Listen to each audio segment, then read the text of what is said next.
All right. It's great to have the military out here today. Military Appreciation Day. All they do for us, so we can do, including you guys, so you can do what you do along with us. So anyways, the guys that didn't practice today, Brady Stool, and he'll be out. Marquise will be out. Driscoll will be out. Kareem Hunt got a quad contusion. I'm just going to see about him. I'm still kind of figuring out who's going to play, not play, that whole deal. So there's a chance I sit a couple of the starters or at least be short with them. We want to make sure we get a good look at these guys, these young guys. So we'll just see how it all rolls going forward. Other than that, everybody practiced and did a nice job. So. Andy, with playing time calls, could the third game come into play with that? Yeah, there's a chance they play a little bit more in the third game. Yeah. Coach, how camp go? Yeah. So listen, first of all, the people up here have been phenomenal. And they feed us, they house us, they baby us. You know, they keep this field looking groomed like they do, and the facility cleaned up, and so we appreciate that.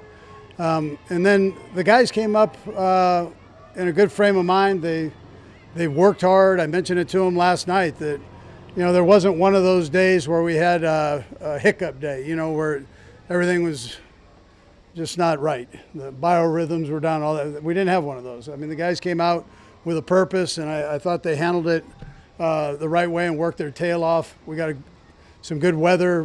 We got a mixture of the heat and normal days, so it was good all the way around that way. So, but again, we look forward to going back and getting that part started too. So, but I thought this was very productive. I want to see this game. I want to get the young guys some good reps in this game, and you want to make sure you give Brett enough to evaluate and the coaches to evaluate. So we'll try to get that done.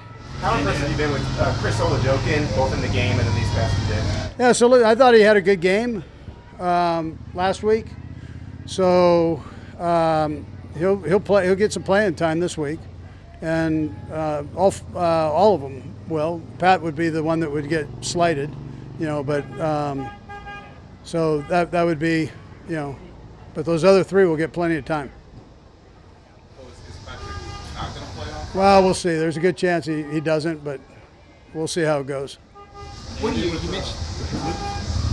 I know these reps are important for anyone who gets them, but with the new left side of the offensive line, Kingsley and Josh being either new spots or new players, how important do you think their reps this time? Yeah, I think it's important. Yeah, I think every snap they get, practice included, is important.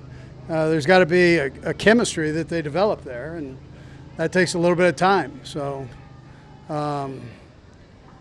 So it's not just being able to block your guy.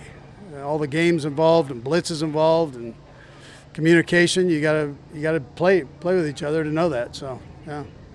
Something made about Josh potentially giving away, like pass or run based on his sets. Is that something you guys talked about after that game? You always look at that.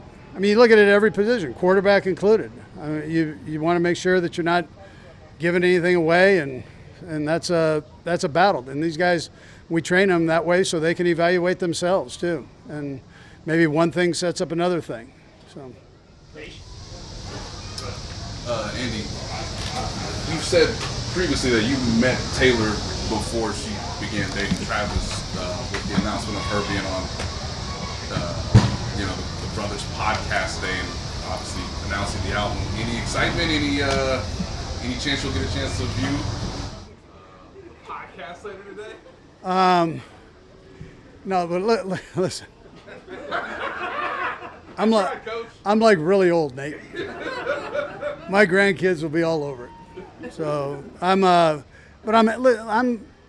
happy for them.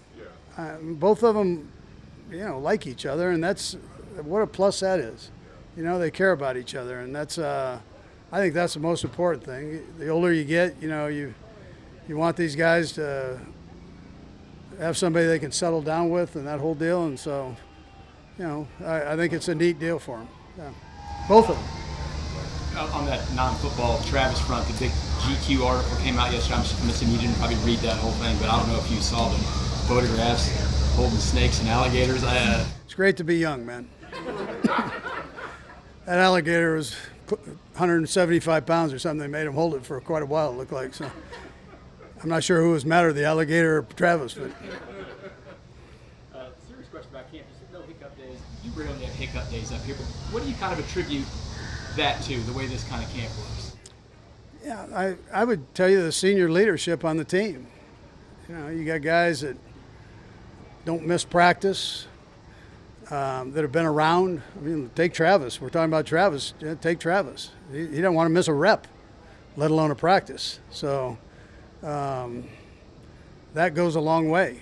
You don't have to say much as a coach when you're, the Pat Mahomeses, Chris Jones, Bolton. I mean, these guys, Juju. These guys don't want to miss. They don't want to miss a day. I mean, I can keep going. McDuffie. So he's a young guy, but he's a leader in the group too. So those guys, when they do that, that's you miss, you better be really hurt. That's how it goes. Andy, you talked about the military and giving back to those guys. How kind of cool is that? You guys get to do this every year at camp. Yeah, no, I think it's a neat thing. I had a chance to go to Afghanistan a few years back, quite a few years now, but just to see the camaraderie there. And I wish every 16-year-old had a chance to go over there and see that, how everybody works together. I mean, the flag means a lot. It's just, it's about America and keeping America right for all of us to do what we do here. And it's great to have a minute to appreciate him, Herbie included. So, right, Herbie was a big part of that. Okay, thanks, Coach. All right, good, thanks.